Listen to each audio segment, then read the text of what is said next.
as we celebrate the greatness of our God. It began as an ordinary Sunday service, the kind of day when voices rise in harmony and hearts open in faith.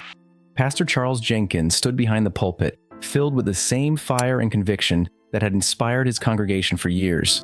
The church was alive with praise, hands raised high, and the pastor's words flowing with power.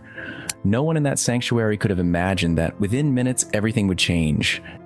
What started as a sermon about hope and perseverance would become a story about human frailty, faith, and the hidden weight carried by those who lead. The collapse that shook the sanctuary. It happened in a heartbeat. One moment, Pastor Jenkins was preaching with passion, and the next, his voice began to waver. His hand tightened on the pulpit. At first, the congregation thought it was emotion, another one of those moments when the Spirit moved deeply through him. But suddenly, his strength gave out. He fell forward and chaos filled the sanctuary. Screams echoed through the church as people rushed toward the stage. Some called his name, others broke down in tears. In that moment, the vibrant energy of worship turned into panic, disbelief, and heartbreak. Eyewitnesses later said it felt like time froze. Panic turns to prayer. Trained medical volunteers in the church rushed to his side. They checked his pulse, tried to keep him stable, and whispered words of encouragement. Ushers moved quickly to control the chaos, while others called 911. People fell to their knees in prayer, crying out to God for mercy. In minutes, paramedics arrived, their bright uniforms and medical gear cutting through the confusion. The joyful sounds of gospel music were replaced by sobs and the beeping of emergency monitors. As Pastor Jenkins was placed on a stretcher, his congregation followed, weeping and praying, their hearts heavy with fear.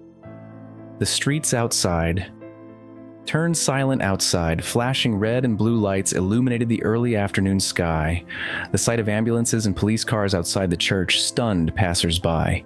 Members formed small prayer circles on the sidewalk, hands clasped tightly, voices trembling as they prayed for their beloved pastor's survival. The air was heavy, not just with fear, but with disbelief.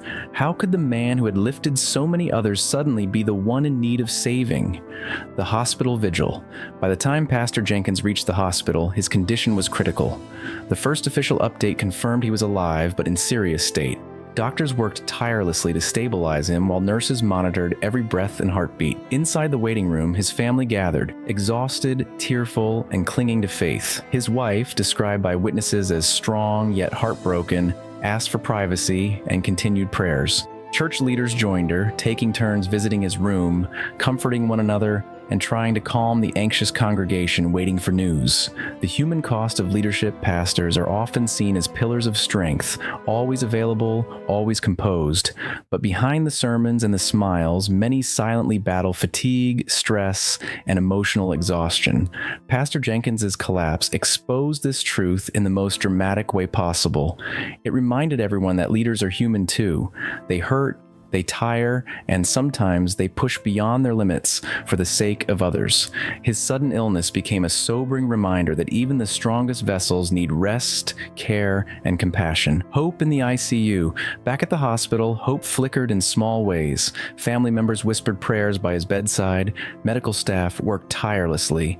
Then there were signs, and subtle but powerful, that he was fighting. According to an insider, he opened his eyes briefly and whispered, "Tell the church I love them." Those simple words sent waves of emotion through everyone who heard them. The message was clear. His spirit remained unbroken. The gospel community responds. The following day, the gospel world united like never before.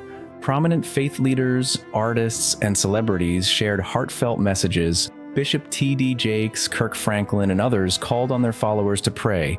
Church choirs across the nation dedicated songs in his honor. Outside Fellowship Church in Chicago, hundreds gathered with candles in hand, singing softly into the night. Their tears and prayers turned the street into an altar of hope. Even those who had never met him joined in, touched by his story, moved by his years of service, and united in faith for his recovery. Rumors, debates, and reflection. But amid the love and prayer came noise, speculation, opinions, and debates. Some demanded more updates about his condition. Others criticized the church's leadership for not giving full transparency. A few even questioned whether the relentless pace of modern ministry had contributed to his collapse. Soon, the story was no longer just about Pastor Jenkins' health. It had evolved into a broader conversation about burnout, pressure, and the cost of constant service. The unspoken weight of ministry. Behind every sermon and every smiling pastor lies an unseen burden, expectations to be perfect, pressure to inspire, a fear of letting the congregation down. Many pastors silently carry anxiety and fatigue, believing they must always be strong. Pastor Jenkins' collapse forced people to face that truth head-on. It became a mirror reflecting not only his personal struggle, but the collective strain of countless spiritual leaders around the world. The church faces its own test. While doctors continued their work, the leadership of Fellowship Church faced tough questions. How would the church continue without him in the pulpit? Could they hold the congregation together through uncertainty? Meetings were held behind closed doors to discuss temporary leadership and how to keep the ministry running. Yet beneath the worry was also something powerful: unity. For perhaps the first time, the congregation realized that faith isn't built on one man alone. It's built on the collective strength of the people who believe. A wake-up call for the faith community. Many began to see this moment not as tragedy, but as a divine reminder. A respected elder from the church put it best: maybe God allowed this to remind us that even our strongest need rest. Those words echoed through social media and sermons across the country. It became a rallying cry, not just to pray for Jenkins, but to re-examine how churches support their leaders. Ministries began discussing wellness programs, sabbaticals, and counseling for pastors. What began as a health crisis was transforming into a movement of awareness and care. The power of collective faith. Despite rumors and fears, one thing remained constant: prayer. Across the nation, voices rose in unity for Pastor Jenkins. Gospel concerts turned into nights of intercession. Church services paused to lift his name.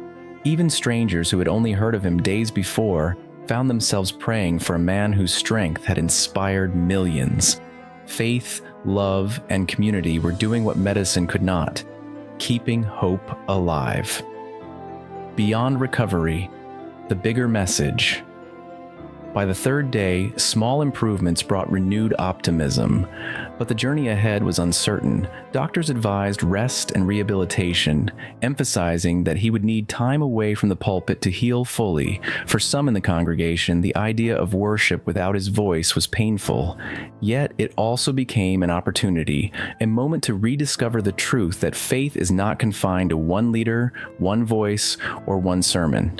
It lives in every believer who chooses to stand firm when challenges come. Conclusion: a legacy of strength and vulnerability. Pastor Charles Jenkins' sudden collapse was more than a shocking moment during a Sunday service. It became a powerful message, one written not in sermons, but in human vulnerability. It revealed that even those who inspire others with strength are not immune to weakness. His story reminded the world that leadership is not about perfection, but about perseverance. It called the faith community to care more deeply for those who carry the spiritual load, to give grace where there is exhaustion, and to understand that rest is not a lack of faith. It is an act of wisdom. In the end, the story of that Sunday morning was not only about fear or tragedy, it was about love, unity, and awakening. The man who once stood to lift others was now teaching his greatest lesson without saying a word: that strength is not measured by how long we stand, but by how faithfully we rise again.